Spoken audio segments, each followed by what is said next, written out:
do canal Giro Certo.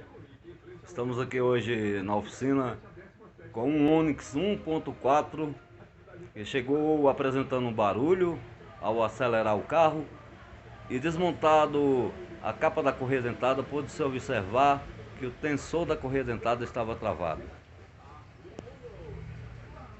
Aqui é o nosso motorzinho, e aqui embaixo, ó, se colocarmos aqui a chave e rodarmos,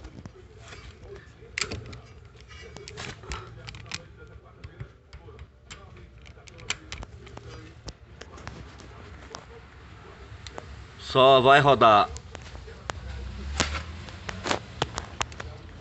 a bomba d'água, a engrenagem do virabrequim, a correia, mas o tensor não roda. E isso, a capa, as costas da correia ficou nesse estado, toda machucada.